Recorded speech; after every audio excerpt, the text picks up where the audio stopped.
স্বাগতম জনাইছোঁ আপোনালোক আটাইকে মোৰ অন্য এটি ভিডিঅ' লৈ। আজি আমি আহিছোঁ সত্ৰনগৰীত স্থিত পাটবাউসী সত্ৰলৈ। ইয়াত মহাপুৰুষ শ্ৰীমন্ত শংকৰদেৱে নিজৰ জীৱনৰ 18 বছৰ 6 মাহ কাল বাস কৰিছিল আৰু তেওঁৰ দ্বাৰা বনোৱা বিভিন্ন মুখাশিল্প হস্তশিল্প ইয়াত আছে আৰু আমি সত্ৰখনৰ লগতে সেইবোৰ পৰিদৰ্শন কৰিম আৰু আপোনালোকক ভিডিঅ' যোগে দেখুৱাই যাম, চাই থাকক।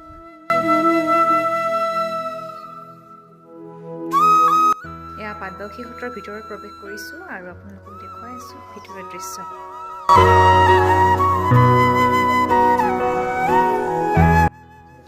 যেনেকৈ বৰদোৱাত তাৰমানে শিক্ষা গছ এডাল আছে, ওপৰটো শংকৰ গুৰুৱে নিজা হাতে পোতা। আমাৰ এইটো একদম তলিকদম, এই তলিকদমডাল মৰি যায় আৰু নতুনকৈ পখাই হৈ এটা আছে, এইটো গাজিছে সোঁফালেদি, এইটো মৰি আছে। গতিকে তেওঁ নিজা হাতে পোতা শংকৰ গুৰুৱে। এয়া মহাপুৰুষ শ্ৰীমন্ত শংকৰদেৱে গা ধোৱা শিল।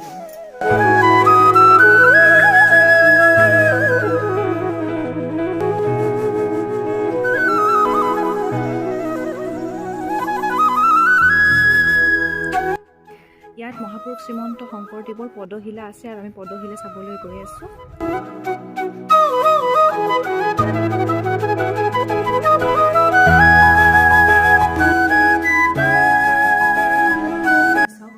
শ্ৰীমন্ত শংকৰদেৱৰ পদশিলা আৰু এই শিলটোত ধুনীয়াকৈ ভৰি দুখন দেখা পোৱা যায়, ধুনীয়াকৈ সংৰক্ষণ কৰি ৰাখি থোৱা হৈছে। এয়া হৈছে গুৰুজনৰ পত্নী কালিন্দী আইৰ বাসগৃহ আৰু বাসগৃহত কালিন্দী আইৰ শোৱা বিচনাখন আছে।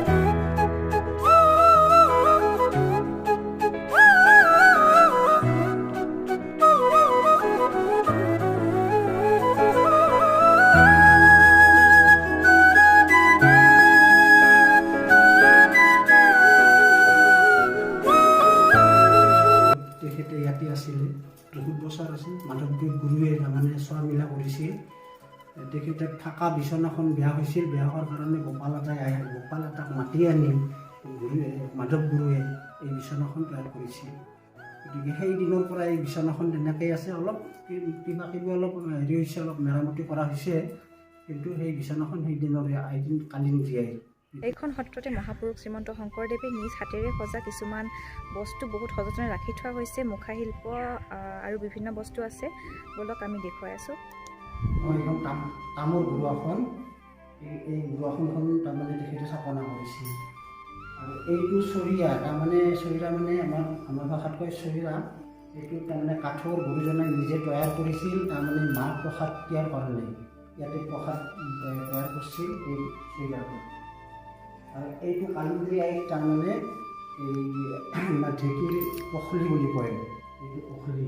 আৰু এই গাছাবিলাক সেইদিনৰে গাছাখন আৰু এই দৰ্জাখন, এই প্ৰথম যেতিয়া নামঘৰ তৈয়াৰ কৰিছিল সেই সময়ত এই দৰ্জাখন কিন্তু ডাঙৰ।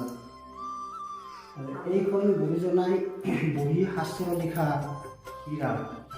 ইয়াত বহি ইমান শাস্ত্ৰ লিখিছে, ইয়াতে বহি লিখিছিল। ফুৰা চুৰাবিলাক অলপ নষ্ট হৈছে। আৰু ৰজাজন ৰাজাই এই শৰাই দুখন দান দিছিলে গুৰুজনাক।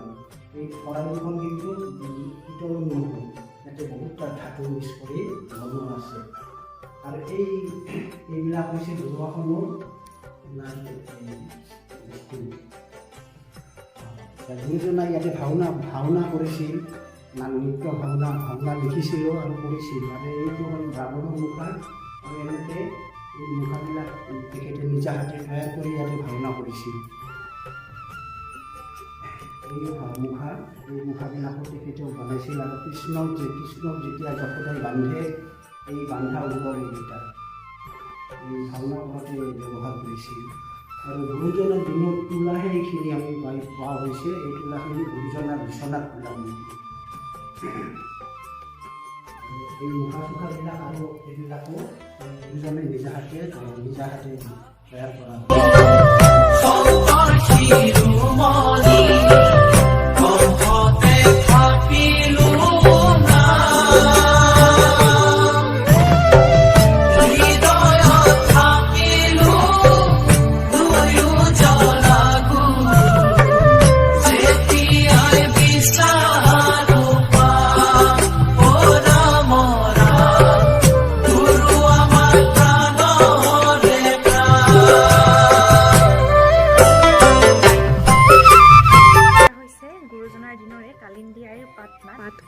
আৰু পাত পোৱা আমি চাবলৈ গৈ আছোঁ।